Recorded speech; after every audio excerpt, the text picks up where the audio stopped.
으악. 뭐야? 보따리에서 왜 애가 나와? 신봤다. 최 대감네 안방에서 제일 비싼 놈으로 훔쳐왔어.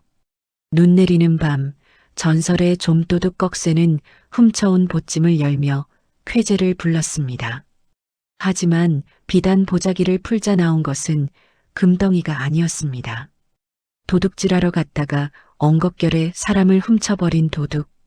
이야기 시작 전 구독과 좋아요 부탁드립니다. 가장 천한 곳에서 시작된 조선 최고의 대도 이야기. 지금 시작합니다. 유난히 눈이 많이 내리던 조선의 어느 겨울밤이었습니다. 살을 애는 듯한 칼바람 소리가 텅 빈 장터를 휩쓸고 지나갔습니다. 모두가 아랫목에 이불을 뒤집어 쓰고 잠든 야심한 시각. 눈 덮인 기와지붕 위를 고양이처럼 소리 없이 달리는 검은 그림자가 있었습니다. 기와장을 밟는 소리조차 눈 속에 파묻혀 들리지 않는 그는 한양 바닥에서 소문난 좀도둑 꺽쇠였습니다. 그가 오늘 노리는 곳은 고을에서 제일 가는 탐관오리 최 대감의 집이었습니다. 백성들의 피와 땀을 짜내 곳간을 채운다는 악질 중의 악질이었지요. 최대감 이놈, 오늘은 니놈 집이다. 제일 비싸고 귀한 놈으로다가 하나 챙겨주마. 내 술값 좀 내놔라. 꺽쇠는 능숙한 솜씨로 담을 넘었습니다. 높은 담장도 그에게는 안방 문지방이나 다름없었지요. 안채 깊숙한 곳, 최 대감 부부가 머무는 안방에 불이 꺼져 있었습니다. 꺽쇠는 문구멍으로 방 안을 살폈습니다. 자개장롱이 눈에 띄었습니다. 필시 자개장롱 안에 금두껍이나 옥새 같은 보물을 비단에 숨겨둔 게 틀림없어. 옳거니 이거 하나면 팔자 고치고 뜨관한 국밥 실컷 먹고 살겠구나. 꺽쇠는 귀신같이 문을 열고 들어가 순식간에 그 비단 보자기를 낚아채 나왔습니다. 생각보다 묵직하고 따뜻한 느낌. 오호라, 금덩이가 꽤나 많이 들었나 보군. 뒤도 돌아보지 않고 다시 담을 넘었습니다. 탁 후다닥. 눈 덮인 산길을 달려 자신의 은신처인 낡은 오두막까지 한달음에 도망쳤습니다. 헉헉. 숨이 턱 끝까지 차오른 꺽쇠는 오두막 문을 걸어 잠그고 호롱불을 켰습니다. 드디어 대박을 터뜨렸다는 생각에 손이 부들부들 떨렸습니다. 그는 침을 퇴뱉어 손을 비비고는 조심스럽게 비단 매듭을 풀었습니다. 자, 어디 한번 보자. 금송아지냐, 옥두꺼비냐. 비단이 풀어 헤쳐지는 소리와 함께 꺽쇠의 눈이 휘둥그레졌습니다. 그런데 보자기 안에서 나온 것은 번쩍이는 금덩이가 아니었습니다. 강보에 쌓여 곤히 잠들어 있는 새빨간 핏덩이, 갓난아기였습니다. 허? 이게 뭐야? 아니, 왜 보따리에서 애가 나와?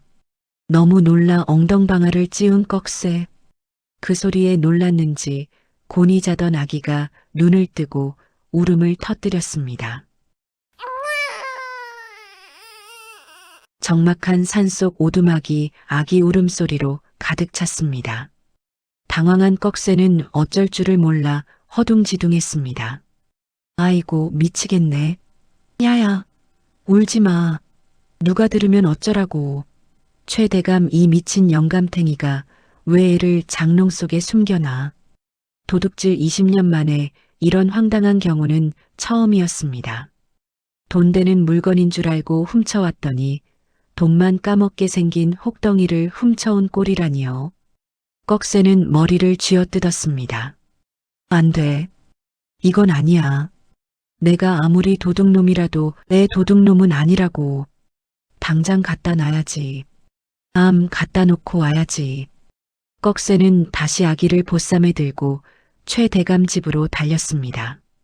원래 있던 자리에 몰래 갖다 놓고 쥐도 새도 모르게 도망칠 생각이었습니다. 그런데 마을 어귀에 다다랐을 때였습니다. 최대감 집 쪽 하늘이 시뻘겋게 불타오르고 있었습니다. 우르르컹, 타닥타닥, 기와장이 무너져 내리고 거센 불길이 집 전체를 집어삼키고 있었습니다. 그리고 그 앞에는 광군들이 횃불을 들고 진을 치고 있었습니다. 역적 최대감의 집이다. 한 놈도 살려두지 마라. 숨겨둔 핏줄이 있는지 샅샅이 뒤져라. 씨를 말려야 한다. 역모였습니다. 최대감이 역적으로 몰려 멸문지화를 당하고 있었던 것입니다. 비명소리와 칼부림 소리가 밤하늘을 찢었습니다. 꺽쇠는 나무 뒤에 숨어 입을 틀어막았습니다. 만약 자신이 이 아기를 훔쳐나오지 않았더라면 이 아기는 저 불길 속에서 재가 되었거나 광군의 칼에 목숨을 잃었을 것입니다. 세상에, 내가 사람을 살린겨? 도둑질하러 갔다가 목숨을 훔쳐나온겨? 돌려줄 곳이 사라졌습니다. 아니, 돌려주면 이 아기는 죽은 목숨이었습니다. 꺽쇠는 망연자실하여 다시 산속으로 도망쳤습니다. 눈 덮인 산길. 꺽쇠는 고민했습니다. 자신은 입에 풀칠하기도 힘든 좀도둑 신세. 애를 키운다는 건 가당치도 않은 일이었습니다. 그는 눈 딱 감고 아기를 눈밭 위에 내려놓았습니다. 누군가 지나가다 죽겠지, 부잣집에서 데려가겠지. 비겁한 변명을 하며 돌아섰습니다. 미안하다 아가. 내 코가 석자다. 좋은 부모 만나거라. 도둑놈한테 커서 뭐하겠냐. 꺽쇠가 발걸음을 떼려는 순간이었습니다. 강보 밖으로 나온 아기의 작은 손이 허공을 휘저기다가 꺽쇠의 바짓단을 잡았습니다. 그리고 꺽쇠가 움찔하며 쳐다보자 아기의 그 고사리 같은 5손가락이 꺽쇠의 거칠고 투박한 손가락을 꽉 쥐었습니다. 마치 가지 마세요, 살려주세요라고 말하는 듯한 따뜻하고도 억센 힘이었습니다. 그 온기가 꺽쇠의 손끝을 타고 얼어붙은 심장까지 파고들었습니다. 꺽쇠는 털썩 주저앉았습니다. 평생 남의 것을 훔치며 살아온 손, 더럽고 천한 도둑놈의 손가락을 이 핏덩이가 생명줄인 양 붙잡고 놓지를 않았습니다. 아이고 이 팔자야. 하필 잡아도 도둑놈 손을 잡냐. 이놈아, 놓거라. 제발 좀 놓거라. 나 같은 놈 따라가면 평생이 시궁창이야. 눈물 콧물이 범벅이 된 꺽쇠는 엉엉 울면서 손을 빼려 했지만 아기는 꺽쇠의 손을 더 꽉 쥐며 방긋 웃어 보였습니다. 그 무해한 미소 앞에 천하의 좀도둑 꺽쇠는 무너지고 말았습니다.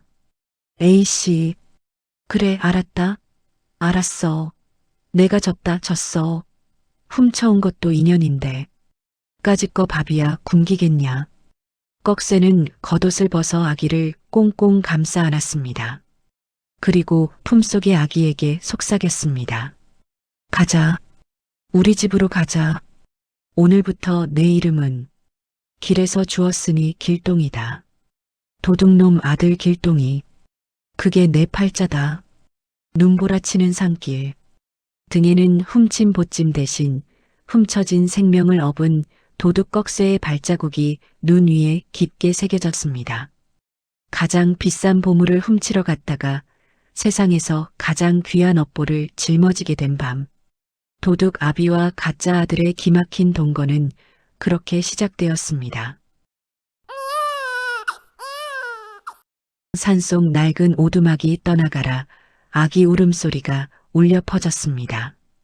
천하의 도둑 꺽쇠에게 최대의 위기가 닥쳤습니다. 광군에게 포위된 것도 아니고 호랑이를 만난 것도 아니었습니다. 바로 배고픔이었습니다. 아이고, 그만 좀 울어라. 내 고막이 다 터지겠다. 아, 너 어디 훔쳐온 거 없냐? 먹을 것 좀 내놔봐. 꺽쇠의 부하 곰배가 쭈뼛거리며 내민 것은 딱딱하게 굳은 떡 한 조각이었습니다. 형님, 훔쳐온 게 이거밖에 없는디요. 이거라도 씹여서 먹여볼까요? 미친놈아. 이빨도 없는 핏덩이한테 떡을 먹여. 목 막혀 죽으라고 고사를 지내라, 지내. 꺽쇠는 미칠 노릇이었습니다. 담 넘는 법, 자물쇠 따는 법은 알아도 기저귀 가는 법이나 애달래는 법은 배운 적이 없었으니까요. 아기는 배가 고파 자지러지게 우는데 사내놈들 뿐인 소굴에 젖이 나올 리가 있나요? 꺽쇠는 결국 결단을 내렸습니다. 안 되겠다. 내가 마을에 내려가서 젖을 좀 훔쳐오마. 예, 젖을 훔쳐요. 사람 젖을요. 훔치든 빌리든 일단 애부터 살려야 할 거 아냐. 밤이 깊은 마을. 꺽쇠는 평소처럼 복면을 쓰고 어느 초가집 담을 넘었습니다. 그런데 이번에는 보따리를 챙기는 게 아니라 부엌에서 사기 그릇 하나를 챙겨 들고 안방 문을 살짝 열었습니다. 방 안에는 갓난아기에게 젖을 물리고 잠든 아낙네가 있었습니다. 꺽쇠는 식은땀을 흘리며 조심스럽게 다가갔습니다. 금은 보화를 훔칠 때도 안 떨리던 심장이 쿵쾅거렸습니다. 아이고, 내가 도둑질 20년에 별짓을 다 해본다. 아주머니, 죄송합니다. 우리 애가 굶어 죽게 생겨서. 꺽쇠가 조심스럽게 그릇을 내밀려는 순간 뿌웅 긴장한 탓인지 꺽쇠의 엉덩이에서 묵직한 방귀 소리가 터져 나왔습니다. 깍 도둑이야. 누구세요? 잠에서 깬 아낙네는 옆에 있던 다듬이 방망이를 휘둘렀습니다. 아이고, 사람 살려. 천하의 꺽쇠가 방망이 찜질을 당하고 쫓겨났습니다. 빈 그릇만 덜렁 들고 말이죠. 사람 젖 훔치기는 실패. 이대로 빈손으로 돌아갈 수는 없었습니다.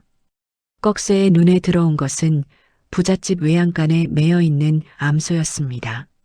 마침 송아지를 낳은 지 얼마 안 된 어미소였습니다. 소님, 황소 마님, 내가 쇠고기 국밥은 좋아해도 산소한테는 처음 부탁해 보는데 저 좀 한 사발만 줍쇼. 우리 애가 죽어요. 꺽쇠는 소 밑으로 기어 들어갔습니다. 능숙한 손놀림으로 소의 젖을 짜려는데 낯선 손길에 놀란 암소가 뒷발질을 날렸습니다. 퍽! 그악! 정통으로 가슴팍을 얻어맞은 꺽쇠가 똥통에 나뒹굴었습니다. 갈비뼈가 으스러지는 듯한 고통. 하지만 꺽쇠는 비명을 지르는 대신 입을 틀어막았습니다. 들키면 안 되니까요. 그는 똥통에서 일어나 다시 소에게 다가갔습니다. 눈에는 도끼가 아니 아비의 절박함이 서려 있었습니다. 차라. 찰 테면 차봐라. 나 맞아 죽는 건 상관없는데 그 전에 젖 한 사발만 채우고 죽자. 제발 좀 나눠주라. 응? 소도 그 절박함을 느낀 걸까요? 아니면 꺽쇠의 몰골이 불쌍해서였을까요? 암소는 더 이상 발길질을 하지 않고 가만히 젖을 내어주었습니다. 사기 그릇에 하얀 우유가 차오르는 소리가 꺽쇠에게는 금화 쏟아지는 소리보다 더 황홀하게 들렸습니다. 오두막에 돌아온 꺽쇠는 만신창이가 되어 있었습니다. 한쪽 눈은 밤탱이처럼 부었고 옷에서는 소똥 냄새가 진동했습니다. 하지만 그의 품에 안긴 그릇에는 따뜻한 우유가 찰랑거리고 있었습니다. 자, 먹어라. 이게 그냥 우유가 아니다. 이 아비 목숨하고 바꾼 우유다. 비싼 거니까 흘리지 말고 먹어라. 쪽쪽 꿀꺽 배고팠던 아기는 허겁지겁 우유를 받아 먹었습니다. 배가 차오르자 아기의 울음이 뚝 그치고 이내 새근새근 숨소리를 내며 잠이 들었습니다. 우유 묻은 입가에 배부른 미소가 번졌습니다. 그 평온한 얼굴을 내려다보는 꺽쇠의 가슴 한구석이 찌르르해졌습니다. 갈비뼈가 아픈 건지 마음이 아픈 건지 알 수 없었습니다. 참나. 이 핏덩이 하나 먹이는 게 남의 집 담 넘는 것보다 100배는 힘들구만. 꺽쇠는 아기의 뺨에 묻은 우유를 거친 손으로 닦아주었습니다. 자신의 손은 더럽고 냄새나지만 아기의 얼굴만은 깨끗하기를 바라면서요. 길동아, 쑥쑥 커라. 커서 나중에 이 아비 호강이나 시켜다오. 아니다. 도둑놈 아비한테 뭘 해달라겠냐. 그냥 아프지만 말고 커라. 그날 밤 도둑들의 소굴에는 훔쳐온 작물 대신 아기 냄새와 젖비린내가 가득했습니다. 꺽쇠는 아기 옆에 새우잠을 자면서도 혹여나 자신이 뒤척이다 아기를 누를까봐 쪽잠을 잤습니다. 그렇게 도둑의 젖을 먹고 자란 아이 길동. 세월은 흘러 어느덧 10년이 지났고 이제 길동은 꺽쇠의 뒤를 이어 담넘기 수업을 받을 나이가 되었습니다. 하지만 이 녀석 도둑질을 배우는 솜씨가 심상치 않습니다. 손재주가 아니라 머리를 굴리는 솜씨가 말이죠. 도둑젖을 먹고 자란 핏덩이 길동이는 산과 들을 제 집 안방처럼 뛰어다니는 날쌘 소년으로 자라났습니다. 타다닥 휙 발소리도 나지 않았습니다. 나뭇가지를 밟지 않고 숲을 가로지르는 솜씨가 영락없는 꺽쇠의 아들이었습니다. 꺽쇠는 이제 때가 되었다고 생각했습니다. 자신이 늙어 죽으면 길동이 혼자 먹고 살 길을 마련해줘야 했으니까요. 바로 가업을 물려주는 것이었습니다. 길동아, 잘 들어라. 이 세상에는 두 종류의 사람이 있다. 담을 싸는 놈과 그 담을 넘는 놈. 우리는 후자다. 담 넘는 법을 모르면 굶어 죽는 거야. 꺽쇠는 시범을 보였습니다. 탁슉, 도움닫기 한 번에 2미터가 넘는 담장을 가볍게 넘었습니다. 봤냐? 고양이처럼 소리 없이 제비처럼 가볍게. 자, 올라와 봐라. 길동이는 심호흡을 한 번 하더니 땅을 박차고 올랐습니다. 타닥탁 단 한 번의 시도. 길동은 꺽쇠 옆에 가볍게 착지했습니다. 오히려 꺽쇠보다 더 안정적인 자세였습니다. 꺽쇠는 속으로 감탄했습니다. 이 녀석 봐라. 피는 못 속인다더니. 그런데 담 위에 앉은 길동이의 시선은 마당에 있는 금은 보화가 아니라 엉뚱한 곳을 향해 있었습니다. 아버지, 담 위에서 보니 세상이 다르게 보이네요. 당연하지. 저기 저 장독대 보이지? 저게 다 쌀독이다. 아니요, 그게 아니라요. 담장 밖 우리 집은 칠흑같이 어두운데 담장 안이 집은 대낮처럼 환하네요. 담 하나 사이로 세상이 반으로 쪼개져 있어요. 꺽쇠는 꿀밤을 한 대 쥐어박았습니다. 이놈아, 철학하지 말고 물건이나 봐. 도둑놈이 생각이 많으면 제명에 못 죽는다. 다음 수업은 도둑질의 꽃, 자물쇠 따기였습니다. 꺽쇠는 온갖 종류의 자물쇠를 늘어놓았습니다. 자, 이건 감각 싸움이다. 쇠젓가락 끝에 전해지는 미세한 진동. 틱, 틱. 이 소리를 들어야 해. 쇠 혓바닥이 나 열린다 하고 신호를 보낼 때 돌리는 거다. 꺽쇠가 끙끙대며 1분 만에 자물쇠 하나를 땄습니다. 맞지? 이게 기술이다. 그런데 길동이는 쇠꼬챙이 하나를 집어들더니 자물쇠 구멍에 쑥 넣었습니다. 철컥 단 1초. 넣자마자 자물쇠가 힘없이 풀려버렸습니다. 야, 너 이거 어떻게 했냐? 우연이냐? 아니요. 그냥 길이 보이던데요? 길. 억지로 힘을 주면 꽉 물려서 안 열려. 살살 달래서 틈을 주니까 자기가 알아서 입을 벌리던데요. 마치 꽉 닫힌 사람 마음 여는 거랑 비슷한 것 같아요. 꺽쇠는 입을 다물지 못했습니다. 천재였습니다. 그것도 도둑질에 특화된 천재. 황금손이 태어났다고 생각하며 꺽쇠는 덩실덩실 춤을 추었습니다. 하지만 그 천재성이 향하는 곳은 전혀 딴판이었습니다. 비가 추적추적 내리는 날이었습니다. 도둑패들이 훔쳐온 물건들을 정리하고 있었습니다. 개중에는 돈 안 되는 물건들도 섞여 있었는데 바로 서책들이었습니다. 에이 젠장. 무겁게 낑낑대고 들고 왔더니 책 나부랭이네. 야, 이거 찢어서 불쏘시개나 하자. 엉덩이 깔개로 쓰든가. 곰배가 책을 북북 찢어 아궁이에 넣으려던 순간이었습니다. 구석에 웅크리고 있던 길동이 벌떡 일어나 곰배의 손을 낚아챘습니다. 안 돼요. 태우지 마세요. 넌 또 왜 그래? 추워 죽겠는데. 그거 맹자잖아요. 아직 뒷부분을 다 못 읽었단 말이에요. 순간 오두막에 정적이 흘렀습니다. 꺽쇠가 먹던 감자를 떨어뜨렸습니다. 맹뭐, 읽어? 너 글을 아냐? 까막눈이 아니었어? 아버지가 저번에 훔쳐오신 병풍? 거기 글씨 써 있었잖아요. 그리고 저작거리 나갔을 때 서당 개구멍으로 훈장님 소리 듣고 길동이는 곰배의 손에서 책을 뺏어들더니 줄줄 외우기 시작했습니다. 천시부려지리요 지리부려이나라. 하늘의 때는 땅의 이득만 못하고 땅의 이득은 사람의 화합만 못하다 했습니다. 이 귀한 말씀을 불쏘시개로 쓰시다니요. 도둑들은 멍하니 입을 벌리고 길동이를 쳐다보았습니다. 누더기를 입고 있지만 책을 읽는 그 자태와 목소리는 영락없는 귀한 집 도령의 것이었습니다. 꺽쇠의 가슴이 철렁 내려앉았습니다. 기쁨이 아니었습니다. 그것은 두려움과 슬픔이었습니다. 이놈, 도둑놈 될 놈이 아니다. 재상이 될 놈을 내가 도둑 소굴에 가둬놓고 있었구나. 하늘을 날 용을 개천 구정물에 담가놨어. 꺽쇠는 길동이 뺏은 책을 다시 빼앗았습니다.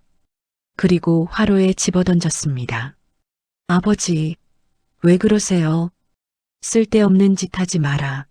도둑놈이 글을 알아서 뭐해. 관아에 잡혀가면 죄만 늘어난다.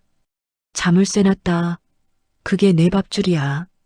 꺽쇠는 돌아앉아 담배를 피워 물었지만 그의 손은 심하게 떨리고 있었습니다. 길동이는 타오르는 불길 속에서 재가 되어가는 책을 보며 눈물을 삼켰습니다. 하지만 불길에 타버린 것은 종이일 뿐 길동의 머릿속에 박힌 글자들은 지워지지 않았습니다.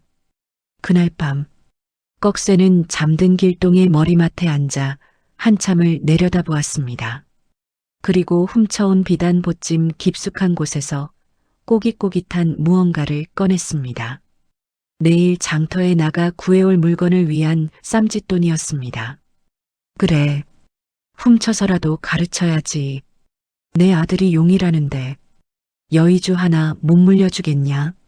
다음 날 꺽쇠는 장터로 향했습니다. 물건을 훔치러 가는 것이 아니었습니다. 몰락한 양반들이 내다 파는 족보를 사러 가는 길이었습니다. 도둑 아비가 아들에게 줄 수 있는 유일한 선물, 가짜 신분을 위해서였습니다. 다음 날 해질녘, 꺽쇠가 오두막으로 돌아왔습니다. 평소 같으면 훔쳐온 닭 한 마리나 술병이 들려 있었겠지만 오늘 그의 품에 안겨 있는 것은 누렇게 변색된 낡은 종이 뭉치였습니다. 꺽쇠의 표정은 세상을 다 얻은 듯 비장했습니다. 그는 길동을 불렀습니다. 길동아, 이리 와서 앉아라. 무릎 꿇고 앉아. 길동이 영문도 모른 채 무릎을 꿇자 꺽쇠는 품속의 종이 뭉치를 보물단지 모시듯 펼쳤습니다. 오래된 종이 냄새가 방 안을 채웠습니다. 그것은 바로 몰락한 양반 가문의 족보였습니다. 자, 받아라. 이게 이제부터 내 이름이다. 너는 이제 도둑놈 꺽쇠 아들이 아니라 경주 김씨 양반 댁 귀한 자손이다. 길동은 눈이 휘둥그레졌습니다. 족보에는 낯선 이름들이 빼곡히 적혀 있었습니다. 아버지, 이게 무슨 돈이 어디 나서 이런 걸 사셨어요? 이건 가짜잖아요. 제 뿌리가 아니잖아요. 가짜라니. 내가 피 같은 돈 100냥을 주고 사왔다. 이제 관아에 신고만 하면 너는 양반이다. 과거도 볼 수 있고 벼슬도 할 수 있어. 더 이상 도둑놈 자식이라고 손가락질 안 받아도 된단 말이다. 꺽쇠의 목소리가 떨렸습니다. 자신이 훔칠 수 있는 건 남의 물건뿐이었지만 아들에게만큼은 깨끗한 신분을 훔쳐다 주고 싶었던 것입니다. 하지만 길동의 반응은 차가웠습니다. 길동은 족보를 바닥에 내려놓았습니다. 싫어요. 전 안 합니다. 뭐라? 남의 껍데기 뒤집어 쓰고 양반 행세하면 행복합니까? 아버지를 아버지라 못 부르고 남남처럼 살아야 하잖아요. 전 그냥 도둑놈 아들 할래요. 아버지랑 여기서 살래요. 길동의 말에 꺽쇠의 눈빛이 흔들렸습니다. 고맙고 기특했습니다. 당장이라도 끌어안고 싶었습니다. 하지만 꺽쇠는 알고 있었습니다. 자신의 곁에 있으면 길동은 평생 담 넘는 기술이나 배우다 언젠가 관아에 잡혀가 목이 달아날 운명이라는 것을. 자식을 살리려면 아비가 독해져야 했습니다. 꺽쇠는 눈을 질끈 감았다 뜨고 마당 구석에 있던 회초리를 집어들었습니다.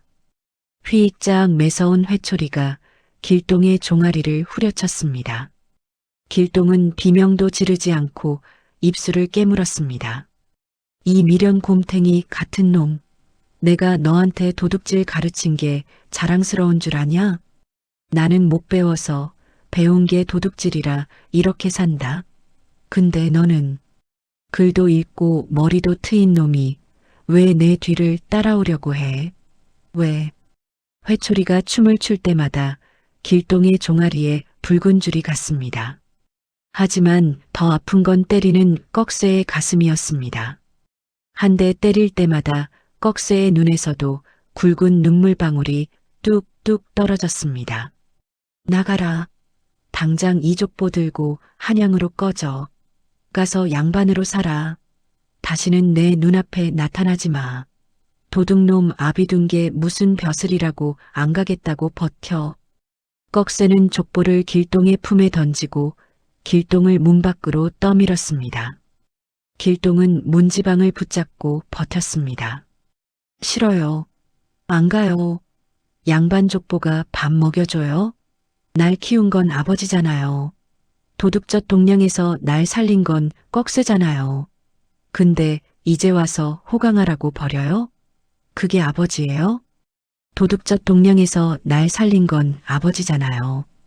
그 말에 꺽쇠는 들고 있던 회초리를 떨어뜨렸습니다. 힘이 풀린 꺽쇠는 그 자리에 주저앉아 짐승처럼 울부짖었습니다. 아이고, 내 팔자야. 남들은 자식 잘 되라고 놈 팔고 밥하는.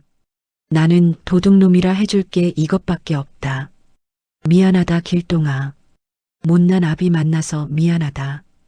길동은 기어와서 아버지의 다리를 끌어안았습니다. 종아리가 터져 피가 배어 나왔지만 길동은 아버지를 놓지 않았습니다. 아버지, 족보는 필요 없어요. 대신 약속할게요. 도둑질은 안 해요. 아버지가 가르쳐준 기술, 나쁜 짓엔 안 쓸게요. 그러니까 제발 쫓아내지 마세요. 네. 눈보라치는 밤. 오두막 안에는 두 부자의 울음소리만이 가득 찼습니다. 가짜 족보는 방구석에 처박혔지만 두 사람 사이의 끈끈한 천류는 그 무엇보다 단단하게 이어져 있었습니다. 다음 날 아침, 길동은 퉁퉁 부은 눈으로 마당을 쓸고 있었습니다. 꺽쇠는 퀭한 눈으로 방문을 열고 나왔습니다. 어젯밤의 전쟁 같은 이별 소동은 묻어두기로 했습니다. 대신 꺽쇠는 길동에게 새로운 제안을 하나 던졌습니다. 길동아 족보 싫으면 관둬라. 대신 큰 거 한탕 하러 가자. 그래. 우리만 먹고 살려고 훔치는 거 말고 마을 사람들 눈물 좀 훔쳐주러 가자. 저 아랫마을 변사또. 그놈 곳간이 아주 터지려고 한다더구나. 변사또. 흉년의 쌀을 매점매석하고 고리대금으로 백성들의 피를 빠는 탐관오리. 길동의 눈이 반짝였습니다. 아버지의 도둑 기술을 나쁜 짓이 아닌 세상을 위한 일에 쓸 첫 번째 기회였습니다. 아버지, 담 넘을 준비 되셨어요? 이놈 봐라. 나 꺽쇠다. 날개가 달린 몸이지. 가짜 양반이 되는 길을 포기하고 의로운 도둑이 되기로 결심한 부자. 두 사람은 복면을 챙겨 들고 산을 내려갔습니다. 달도 구름 뒤에 숨어버린 금은밤. 마을은 쥐 죽은 듯 고요했지만 단 한 곳. 탐관오리변 사또의 집만은 불이 환하게 켜져 있었습니다. 와그작 쩝쩝 기름진 고기 씹는 소리가 담장 밖까지 들려왔습니다. 마을 아이들은 굶어 죽어가는데 변 사또의 곳간에는 쌀가마니가 천장에 닿을 듯 쌓여 썩어가고 있었지요. 그 높은 담벼락 아래 두 개의 검은 그림자가 나타났습니다. 복면을 쓴 꺽쇠와 길동이었습니다. 길동아, 작전 알지? 나는 망을 볼 테니 내가 자물쇠를 따고 쌀가마니를 담 밖으로 던져라. 마을 사람들이 주워갈 수 있게. 걱정 마세요. 저 자물쇠 제 눈엔 엿가락처럼 보여요. 두 사람은 가볍게 담을 넘었습니다. 마당에는 졸고 있는 포졸들이 있었지만 길동의 발소리는 고양이보다 가벼웠습니다. 사사삭 길동은 그림자처럼 이동해 거대한 곳간 자물쇠 앞에 섰습니다. 틱티딕 철컥. 단 3초. 꺽쇠가 평생 걸려 익힌 기술을 길동은 눈 깜짝할 새에 해치웠습니다. 육중한 문이 끼익 소리도 없이 열렸습니다. 그 안에는 백성들에게서 빼앗은 쌀과 비단이 산처럼 쌓여 있었습니다. 길동은 쌀가마니를 들어 올렸습니다. 무거웠지만 굶고 있는 아이들을 생각하니 힘이 솟았습니다. 휘쿵. 담장 밖으로 쌀가마니가 날아갔습니다. 하나 둘 셋. 그때였습니다. 거기 누구냐? 변 사또가 뒷간을 가려고 나왔다가 두 사람을 발견한 것입니다. 땡땡땡 비상종이 울리고 졸고 있던 포졸 수십 명이 횃불을 들고 쏟아져 나왔습니다. 도둑이다. 곳간 털이범이다. 잡아라. 순식간에 마당은 아수라장이 되었습니다. 꺽쇠가 다급하게 소리쳤습니다. 길동아, 튀어. 걸리면 죽는다. 두 사람은 담벼락을 향해 달렸습니다. 하지만 변 사또의 사병들이 퇴로를 막아서고 화살이 빗발쳤습니다. 날아온 화살 하나가 꺽쇠의 허벅지를 스치고 지나갔습니다. 아버지. 꺽쇠가 비틀거렸습니다. 포위망은 점점 좁혀오고 이대로라면 둘 다 잡혀 능지처참을 당할 판이었습니다.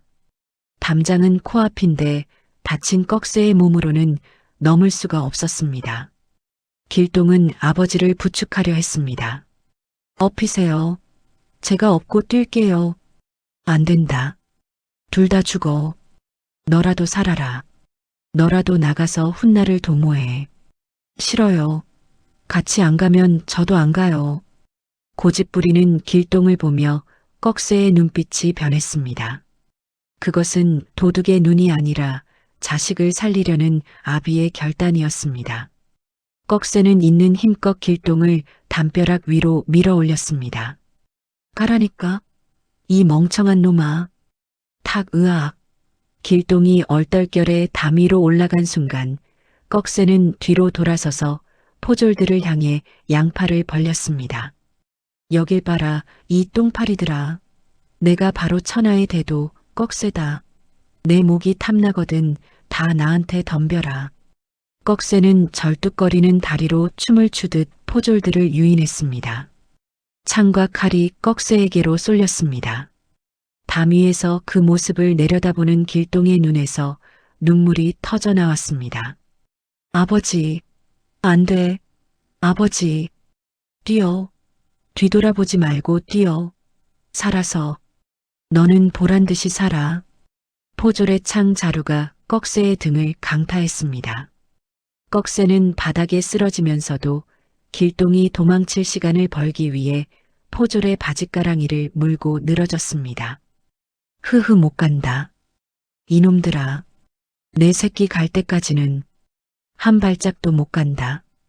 변사또가 달려와 쓰러진 꺽쇠를 발로 짓밟았습니다. 길동은 차마 그 광경을 더 볼 수 없어 입술을 깨물고 어둠 속으로 몸을 날렸습니다. 살아야 했습니다. 아버지가 목숨 걸고 만들어준 이 길을 헛되게 하지 않으려면 죽을 힘을 다해 도망쳐야 했습니다. 멀어지는 길동의 발소리를 들으며 피투성이가 된 꺽쇠는 그제야 안도의 숨을 내쉬었습니다. 그래, 됐다. 도망쳐라 길동아. 이 지긋지긋한 도둑놈 굴레는 아비가 다 안고 갈 테니 너는 빛나는 곳으로 가라.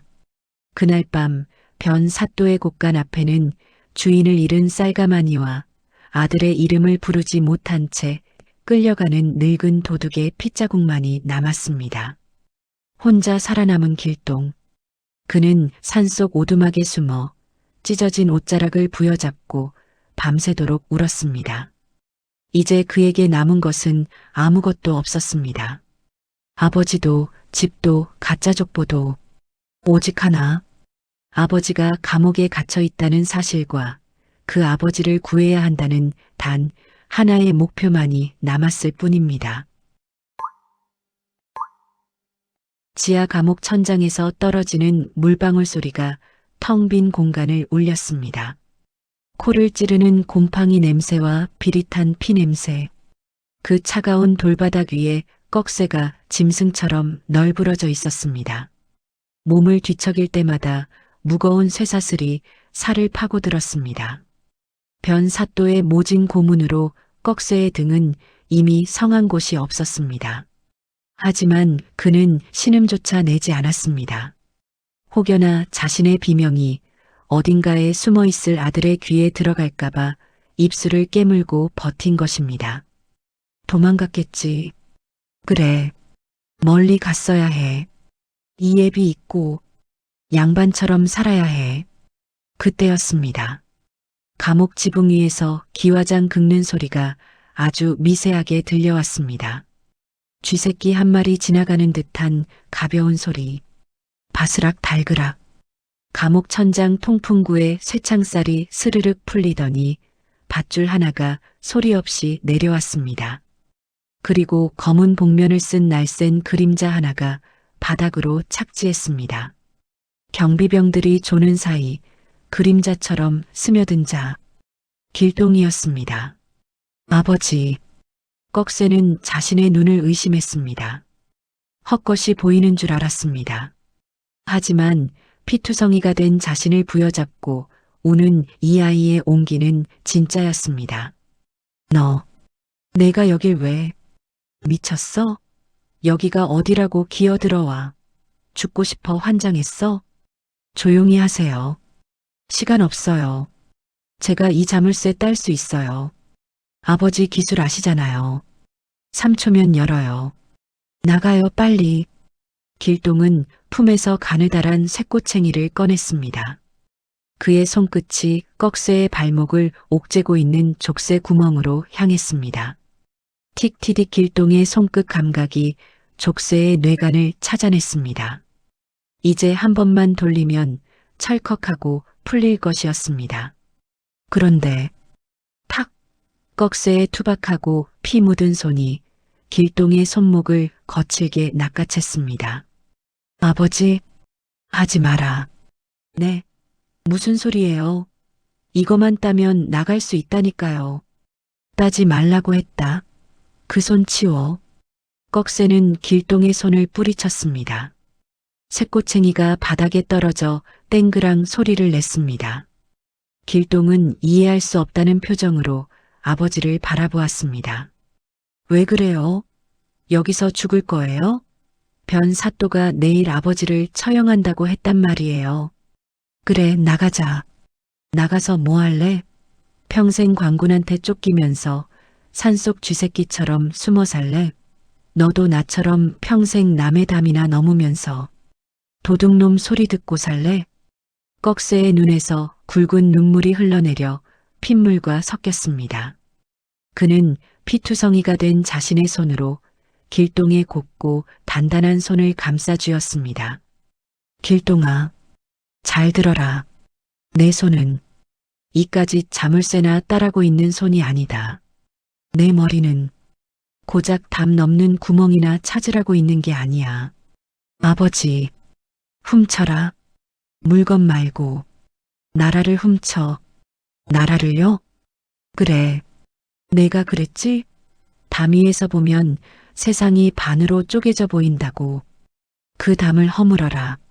도둑 기술로 도망치지 말고 내가 배운 그 글공부로 떳떳하게 대문으로 걸어 들어가서 변 사또 같은 놈들이 판치는 이 썩어 빠진 세상을 뒤집어 엎으란 말이다.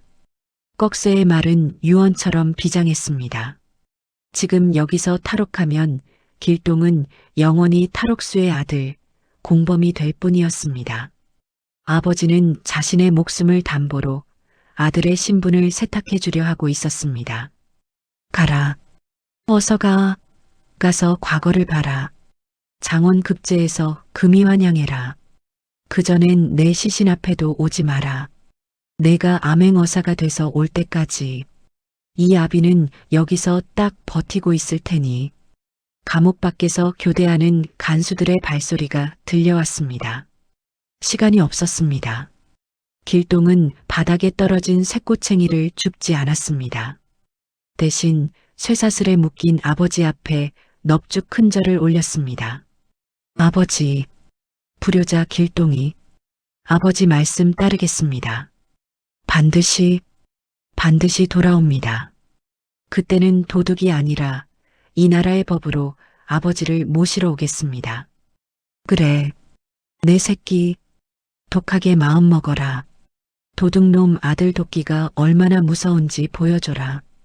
길동은 다시 밧줄을 타고 천장으로 올라갔습니다. 지붕 위로 사라지는 아들의 뒷모습을 보며 꺽쇠는 그제야 참았던 신음을 토해냈습니다. 온몸이 부서질 듯 아팠지만 마음만은 비단 이불을 덮은 듯 따뜻했습니다. 훔칠 건 다 훔쳤다. 이제 내 아들이 세상을 훔칠 차례다. 새벽 안개가 자욱한 상곡에 길동은 한양으로 가는 길목에 섰습니다. 뒤를 돌아보니 아버지가 갇혀있는 관아의 옥사가 희미하게 보였습니다. 길동은 주먹을 꽉 쥐었습니다. 그의 보찜 속에는 훔친 물건 대신 꺽쇠가 목숨 걸고 사주었던 가짜 족보와 다 타버리고 남은 붓 한 자루가 들어 있었습니다. 기다리십시오. 변사또. 내 아버지를 저리 만든 죄. 그리고 백성들의 고열을 짠 죄. 내가 배운 모든 수단과 방법을 동원해서 반드시 갚아주마. 바람이 불어와 길동의 옷자락을 휘날렸습니다. 그 바람 소리는 마치 새로운 영웅의 탄생을 알리는 서곡 같았습니다.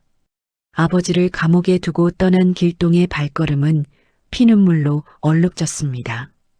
그는 한양으로 가는 길목에 있는 깊은 산사에 틀어박혀 공부에 매진하였고 시간이 흘렀습니다. 남들이 밥 먹을 때 책을 읽었고 남들이 잠잘 때 글을 썼습니다. 아버지 꺽쇠가 가르쳐준 도둑의 기술은 공부에도 그대로 적용되었습니다. 발소리를 죽이듯 잡념을 죽이고 자물쇠의 틈을 찾듯 문장의 핵심을 파고든다. 훔친다. 이 책 속에 담긴 성현의 뜻을 모조리 훔쳐 내 머릿속에 넣는다. 밤새도록 붓이 종이를 스치는 소리가 멈추지 않았습니다. 길동은 책을 읽는 게 아니라 책을 씹어먹듯 맹렬하게 공부했습니다. 그렇게 3년. 드디어 한양에서 나라의 인재를 뽑는 과거 시험이 열리는 날이 밝았습니다. 시험장은 전국에서 내로라 하는 양반 자제들로 인산인해를 이루었습니다. 비단 옷을 입은 도령들 틈에서 누더기 무명 옷을 입은 길동은 눈에 띄지 않는 돌멩이 같았습니다. 시험 시작을 알리는 징소리가 울리고 시제가 적힌 현판이 걸렸습니다. 문제를 본 선비들은 술렁거리기 시작했습니다. 난해하고 파격적인 문제였기 때문입니다. 금일의 시제는 이것이다. 국허민곤 나라의 국가는 비었고 백성은 공궁하다. 이를 해결할 방책을 논하라. 곡간을 채울 방법이라. 선비들은 붓을 들고 뻔한 답들을 적어 내려갔습니다. 세금을 늘려야 한다. 아껴 써야 한다. 상업을 장려해야 한다. 하지만 길동은 눈을 감고 생각에 잠겼습니다. 그의 머릿속에 아버지 꺽쇠의 목소리가 스쳐 지나갔습니다. 길동아, 저기 담장하는 대낮처럼 환한데 우리 집은 칠흑같이 어둡구나. 담을 넘어야 세상이 보인다. 길동은 눈을 번쩍 떴습니다. 그의 눈빛이 변했습니다. 그것은 선비의 눈이 아니라 목표물을 포착한 대도의 눈빛이었습니다. 길동은 거침없이 붓을 휘갈기기 시작했습니다. 차악 쓱쓱 먹물이 튀길 정도로 격정적인 필체. 길동이 써 내려간 답안의 첫 문장은 이러했습니다. 나라의 곳간을 채우려면 전하께서 먼저 도둑이 되셔야 합니다. 파격이었습니다. 왕보고 도둑이 되라니요. 하지만 글은 이어졌습니다. 소도둑은 남의 소를 훔치지만 진정한 대도는 백성의 가난을 훔치고 근심을 훔치는 법입니다. 지금 곳간이 빈 것은 재물이 없어서가 아니라 탐과 놀이라는 쥐새끼들이 중간에서 가로채기 때문입니다. 전하께서는 그 쥐새끼들이 훔쳐간 백성의 고열을 다시 훔쳐와 곳간을 채우소서. 그것이 바로 성군이 행해야 할 의로운 도둑질이옵니다. 길동은 붓을 내려놓았습니다. 가장 먼저 답안지를 제출하고 나가는 길동의 뒷모습. 그 걸음걸이는 마치 담장을 넘고 사라지는 꺽쇠처럼 가볍고 거침없었습니다. 합격자 발표 날. 군중들이 구름처럼 모여들었습니다. 시험관이 떨리는 손으로 장원 급제자의 이름을 호명했습니다. 금일 과거의 장원, 경주 김씨, 김길동, 함성과 함께 나팔 소리가 울려 퍼졌습니다. 사람들은 웅성거렸습니다. 김길동이 누구냐? 처음 듣는 이름인데? 군중을 헤치고 앞으로 걸어나가는 청년. 길동이었습니다. 임금님이 하사한 어사화가 길동의 머리 위에 씌워졌습니다. 세상이 천한 도둑놈의 아들을 나라 제1의 인재로 인정한 순간이었습니다. 하지만 모두가 축하하며 가족들과 얼싸안고 기뻐하는 그 순간 길동의 곁에는 아무도 없었습니다. 아버지 꺽쇠가 있었다면 덩실덩실 춤을 추며 내 새끼 장하다 하고 엉덩이를 두들겨 주었을 텐데 길동은 화려한 꽃을 머리에 꽂은 채 남쪽 하늘을 바라보았습니다. 그곳에는 아버지가 갇혀 있는 차가운 감옥이 있었습니다. 축하 연회가 끝나고 모두가 잠든 밤, 길동은 홀로 방에 앉아 임금님이 내린 교지를 만지작거렸습니다. 종이 소리가 유난히 크게 들리는 적막한 방. 길동은 참았던 눈물을 터뜨렸습니다. 아버지, 보고 계세요?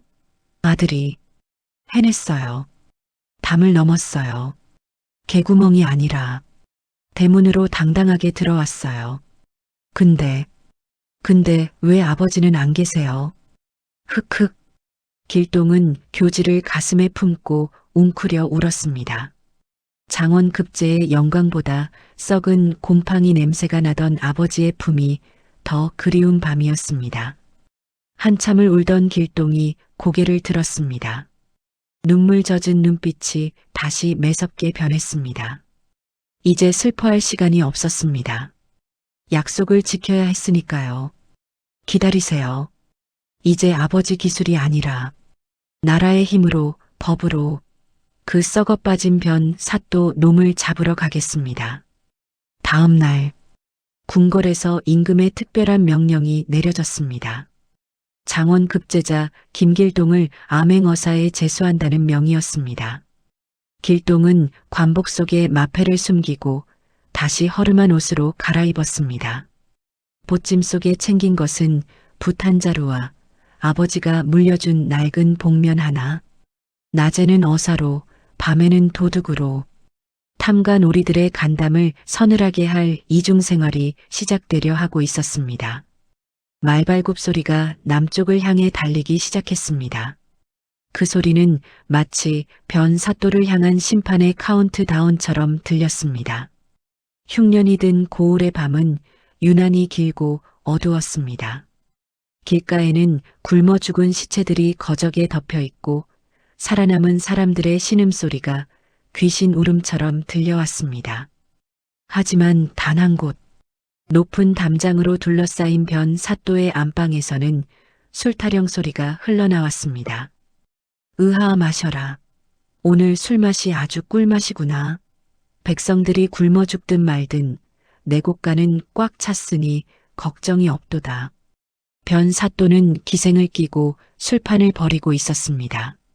그는 자신의 침소 머리맡에 새로 만든 거대한 비밀 금고를 두고 열쇠를 목에 건 채 잠이 들곤 했습니다.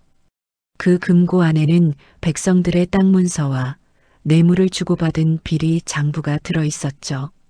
깊은 새벽, 잠든 변 사또의 집 담벼락 아래 삿갓을 눌러 쓴 한 사내가 나타났습니다. 허름한 옷차림이었지만 삿갓 아래로 번뜩이는 눈빛은 매서웠습니다. 길동이었습니다. 아버지, 다녀오겠습니다. 오늘은 아버지가 가르쳐 주신 기술을 좀 써야겠습니다. 길동은 품에서 검은 복면을 꺼내 썼습니다. 아버지가 쓰던 그 낡고 냄새나는 복면. 하지만 지금 그 복면은 그 어떤 관복보다 비장했습니다. 길동은 소리 없이 담을 넘었습니다. 마당에는 사나운 사냥개들이 풀려 있었지만 길동은 바람을 등지고 움직여 냄새조차 맡지 못하게 했습니다. 마치 그림자 자체가 된 듯한 몸놀림. 그는 변 사또의 방문 앞까지 단숨에 다다랐습니다. 문구멍으로 안을 들여다보니 변 사또가 드르렁 코를 골며 자고 있었습니다. 푸. 길동은 문고리 틈새로 얇은 칼날을 집어넣었습니다. 안에서 걸어 잠근 문고리가 허무하게 풀렸습니다. 방 안으로 들어선 길동. 술 냄새와 기름진 고기 냄새가 진동했습니다. 길동은 변 사또의 머리맡에 있는 쇠금고 앞으로 다가갔습니다. 문제는 열쇠였습니다. 열쇠는 변 사또의 목에 걸려 있었습니다. 열쇠를 뺄까? 아니야. 깨면 곤란해. 그냥 딴다. 길동은 품에서 가느다란 쇠꼬챙이 2개를 꺼냈습니다. 어릴 적 꺽쇠에게 수만 번도 더 배웠던 감각. 눈으로 보지 마라. 손끝으로 들어라. 길동은 눈을 감고 쇠꼬챙이를 금고 구멍에 넣었습니다. 틱틱티딕. 식은땀이 흐르는 긴장된 순간 변 사또가 잠결에 몸을 뒤척였습니다. 길동은 숨조차 쉬지 않고 멈췄습니다. 다시 콧꼬리 소리가 들려오자 길동의 손가락이 미세하게 움직였습니다. 딸깍. 경쾌한 소리와 함께 육중한 금고 문이 열렸습니다. 그 안에는 금괴와 함께 두툼한 장부책이 들어 있었습니다. 길동은 장부와 땅 문서를 꺼내 품에 넣었습니다. 그리고 그냥 나가는 대신 붓을 꺼내 금고 안에 남은 하얀 종이 위에 무언가를 적었습니다. 그리고 금고 문을 다시 닫아 놓았습니다. 감쪽같이 말이죠. 내일 아침이 기대되는구나. 꽃기요. 닭이 울고 아침이 밝았습니다. 숙취로 머리를 부여잡고 일어난 변 사또는 습관처럼 금고를 확인했습니다. 그런데 이상하게 금고 문이 살짝 덜 닫혀 있었습니다. 내가 어제 문을 안 잠갔나? 변 사또가 금고 문을 활짝 열었습니다. 그리고 그 순간 그의 입에서 비명이 터져 나왔습니다. 으아악 뭐야? 내 장부, 내 문서. 금은 보안은 그대로인데 가장 중요한 비리 장부와 땅 문서만 감쪽같이 사라진 것입니다. 그리고 텅 빈 자리에는 종이 한 장이 덩그러니 놓여 있었습니다. 종이에는 힘 있는 필체로 딱 한 문장이 적혀 있었습니다. 도여지죄 너의 죄를 훔쳐가노라. 도여지죄 내 죄를 훔쳐? 귀신이다. 귀신이 곡할 노릇이야. 열쇠는 내 목에 있는데 문도 잠겨 있었는데 도대체 어떤 놈이. 변사또는 공포에 질려 와들와들 떨었습니다. 도둑이 들었다고 신고할 수도 없었습니다. 신고했다가는 그 장부의 내용이 세상에 드러날 테니까요. 이러지도 저러지도 못한 채 변사또는 방구석에 주저앉았습니다. 관아는 발칵 뒤집혔습니다. 귀신이 다녀갔다는 소문이 퍼지면서 포졸들도 겁에 질렸습니다. 그리고 그 시각 관아 밖 주막. 국밥을 먹고 있는 허름한 선비 차림의 길동. 그는 관아 쪽에서 들려오는 소란스러운 소리를 들으며 빙그레 웃었습니다. 잘 먹었다. 이제 밥값 좀 하러 가볼까? 길동은 품속에 있는 마패를 꽉 쥐었습니다. 차가운 노쇠 마패가 길동의 손 안에서 뜨겁게 달아올랐습니다. 드디어 때가 왔습니다. 아버지의 원수를 갚고 백성들의 눈물을 닦아줄 심판의 시간. 길동은 자리에서 일어나 각근을 단단히 메었습니다. 그리고 관아를 향해 저벅저벅 걸어갔습니다. 그의 발소리는 더 이상 도둑의 은밀한 발소리가 아니었습니다. 천지를 뒤흔들 호랑이의 발소리였습니다. 변사또의 관아 마당에서는 난데없는 잔치판이 벌어졌습니다. 밤새 도깨비에게 장부를 도둑맞고 공포에 떨던 변사또가 두려움을 잊으려 억지로 생일잔치를 앞당겨 연 것입니다. 상다리가 부러지도록 차려진 사내진미, 기생들의 치맛자락이 나풀거리고 술 냄새가 진동했습니다. 담장 밖에서는 굶주린 백성들이 침을 삼키며 구경하고 있었지만 포졸들은 창으로 그들을 위협하며 쫓아냈습니다. 꺼져라. 재수없게 어디 감히 잔치판을 기웃거려. 그때 냄새나는 거적대기를 걸친 거지 하나가 비틀거리며 잔치판 안으로 들어왔습니다. 삿갓을 푹 눌러 쓴 사내, 길동이었습니다. 아이고 배고파라. 사또 나으리 생신이라면서요? 술 한 잔만 주십시오. 목이 말라 죽겠습니다요. 저건 뭐야? 당장 내쫓아라. 어디서 개가 짖느냐? 포졸들이 달려들어 길동을 끌어내려 했습니다. 하지만 길동은 버티고 서서 품속에서 종이 한 장을 꺼내 보였습니다. 어젯밤 금고에 남겨두었던 바로 그 쪽지였습니다. 개를 쫓기 전에 잃어버린 물건부터 찾으셔야지요. 도여지죄. 죄를 훔쳐간 도둑이 여기 왔는데도 모르시겠습니까? 변사또의 얼굴이 사색이 되었습니다. 술잔을 들고 있던 손이 부들부들 떨렸습니다. 그는 삿갓 아래로 보이는 길동의 번뜩이는 눈빛을 보고 직감했습니다. 어젯밤 그놈이다. 저놈 잡아라. 저놈이 도둑이다. 장부를 훔쳐간 그놈이야. 당장 목을 쳐라. 수십 명의 포졸과 사병들이 칼을 뽑아들고 길동을 에워쌌습니다. 잔치판은 순식간에 아수라장이 되었습니다. 사람들은 도망치고 길동은 포위되었습니다. 하지만 길동은 태연하게 삿갓을 벗어 던졌습니다. 변학도, 내 이놈, 내 죄목이 도둑질이라 했느냐? 그래 이놈아, 감히 관아의 물건을 훔치다니 능지처참을 면치 못할 것이다. 하하, 그래 나는 도둑이다.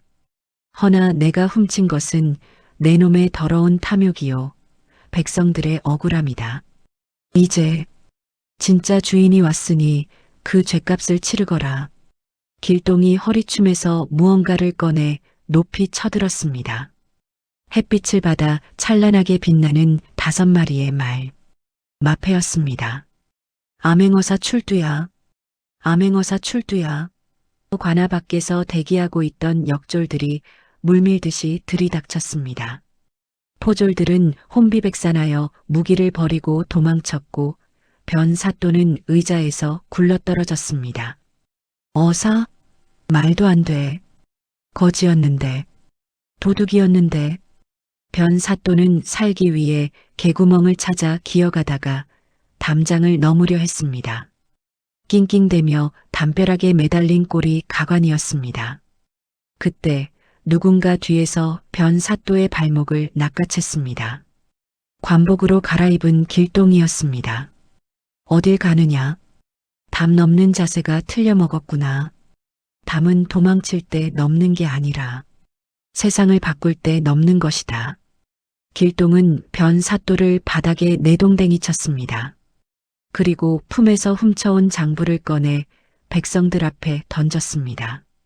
여기에 내 놈의 죄가 낱낱이 적혀 있다. 여봐라. 탐관오리 변학도를 포박하고 곡간을 열어 백성들에게 곡식을 나눠줘라. 와, 만세.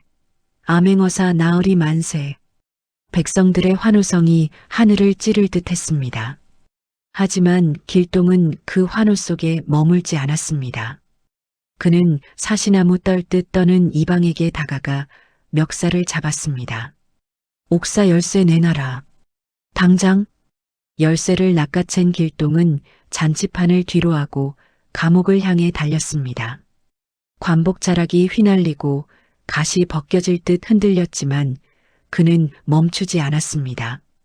장원 급제의 영광도 백성들의 칭송도 지금은 중요하지 않았습니다.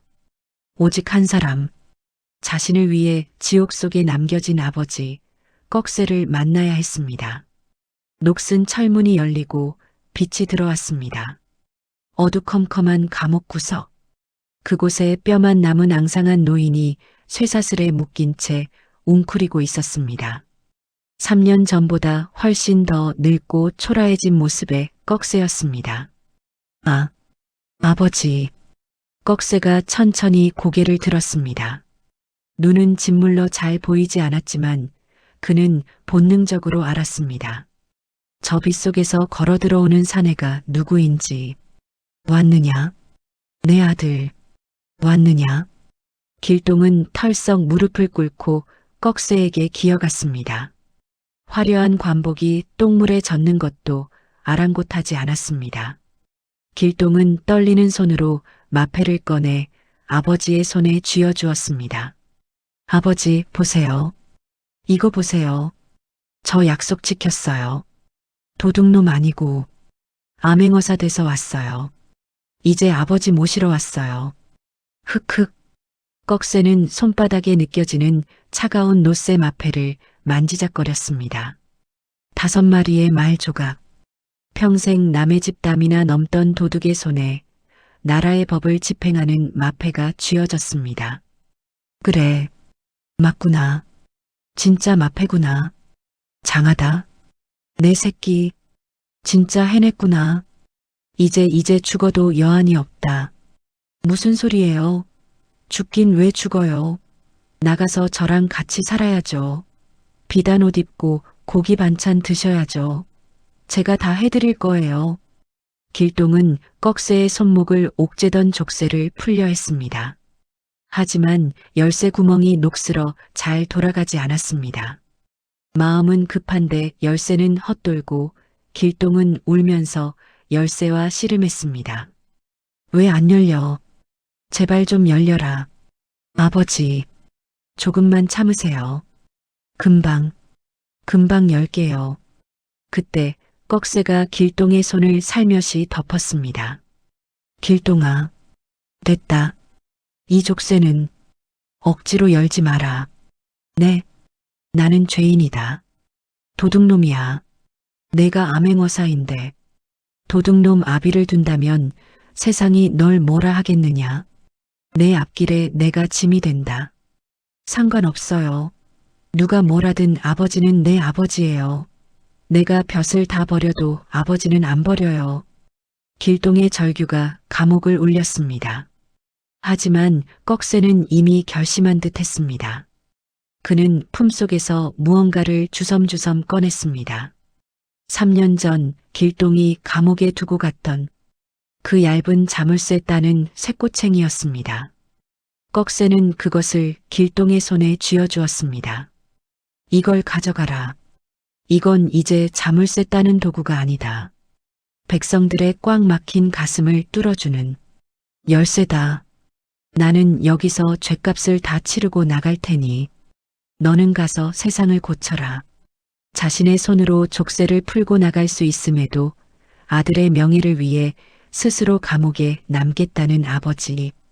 그 숭고한 희생 앞에 길동은 아무 말도 할 수 없었습니다. 그저 아버지의 무릎에 얼굴을 묻고 하염없이 눈물만 흘릴 뿐이었습니다. 감옥 밖에서는 백성들의 만세 소리가 들려오고 감옥 안에서는 두 부자의 뜨거운 눈물이 흐르는 슬프고도 찬란한 승리의 날이었습니다. 세월은 흐르는 강물과 같다 했던가요? 암행어사 출두로 변사또를 심판하고 꺽쇠가 유배를 떠난 지 또다시 10년의 세월이 흘렀습니다.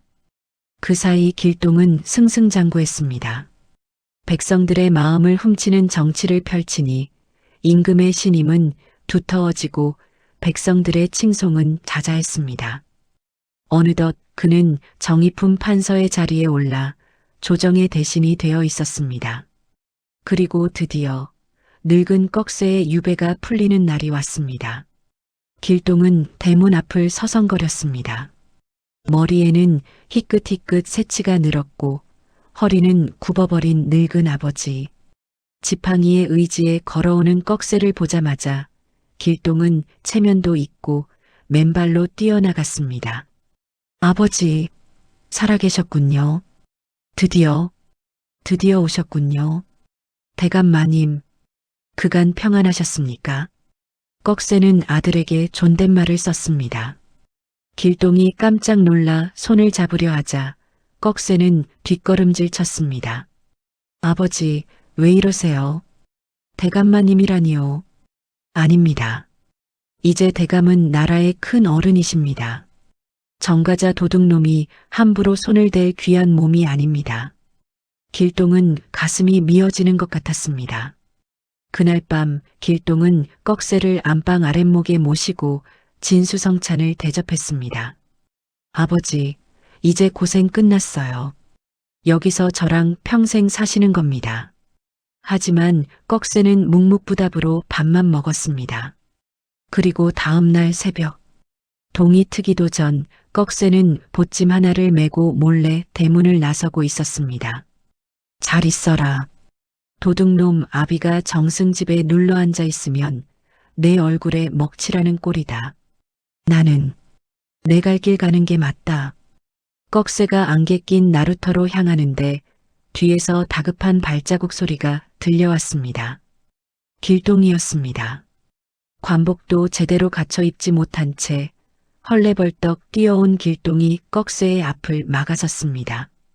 어디 가십니까? 도망치는 건 이제 안 한다고 하셨잖아요. 왜 또 저를 버리고 가시려 합니까? 비켜라. 버리는 게 아니다. 도둑은 원래 한 곳에 머물면 안 되는 법이다. 아버지, 길동아, 나는 평생 남의 담을 넘고 살았다. 높은 담장 안에 사는 건 내 체질이 아니다.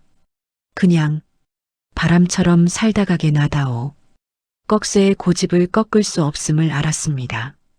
그것은 자식을 위한 마지막 배려이자 평생을 자유롭게 살아온 도둑의 자존심이기도 했습니다.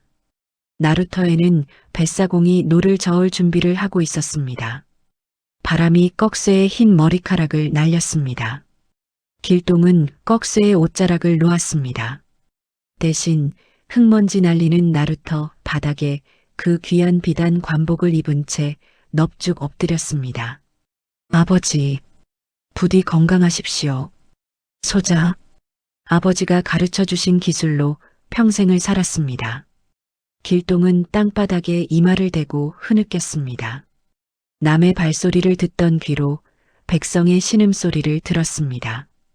자물쇠를 따던 손으로 꽉 막힌 정치를 풀었습니다. 담을 넘던 다리로 신분의 벽을 넘었습니다. 아버지는 저에게 도둑질이 아니라 세상을 훔치는 법을 가르쳐 주신 제 인생 최고의 스승이십니다. 길동의 고백에 꺽쇠의 눈에서도 주르륵 눈물이 흘러내렸습니다. 그는 지팡이를 내려놓고 엎드린 아들의 등을 투박한 손으로 쓰다듬었습니다. 20년 전 훔쳐온 핏덩이에게 젖을 먹일 때처럼 따뜻한 손길이었습니다. 허허, 이놈 봐라. 내가 좀도둑인 줄 알았더니 진짜 큰 도둑놈을 키웠구나. 내 놈이 내 마음을 몽땅 훔쳐갔으니 말이다. 조선 팔도에 너보다 더 큰 도둑놈이 어디 있겠느냐. 꺽쇠는 보찜을 고쳐 메고 배에 올랐습니다. 배가 천천히 강물 위로 미끄러져 나갔습니다. 안개 속으로 멀어지는 배 위에서 꺽쇠가 손을 흔들었습니다. 그 모습이 마치 담장을 훌쩍 넘어가던 젊은 날의 꺽쇠처럼 가벼워 보였습니다. 잘 살아라. 내 아들 길동아. 백성들 눈에서 눈물 안 나게. 내가 다 훔쳐줘라. 나는 간다. 길동은 아버지가 점이 되어 사라질 때까지 흙바닥에서 일어나지 않았습니다. 그날 한양의 나루터에는 나라의 정승이 늙은 도둑을 향해 올리는 세상에서 가장 아름다운 절이 오랫동안 이어졌습니다. 그 후로도 오랫동안 김길동 대감은 백성들에게 도둑 대감이라 불렸습니다.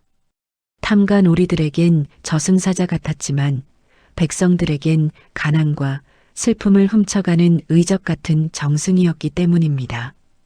오늘도 늦은 밤 정사를 돌보던 길동은 창문을 열어 밤하늘을 봅니다. 어디선가 불어온 밤바람이 문풍지를 흔듭니다.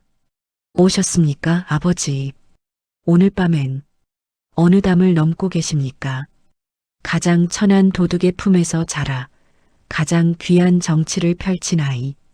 훔쳐진 운명이었으나 스스로 운명의 주인이 된 그의 이야기는 오늘날까지도 우리의 가슴 속에 희망이라는 이름으로 남아 있습니다. 청취자 여러분, 오늘 도둑이 훔쳐 키운 아기 이야기 어떠셨나요?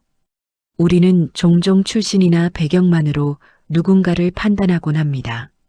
하지만 꺽쇠가 훔친 것이 단순한 물건이 아니라 사람의 마음이었듯 길동이 배운 기술 역시 도둑질이 아니라 사람을 살리는 도였습니다.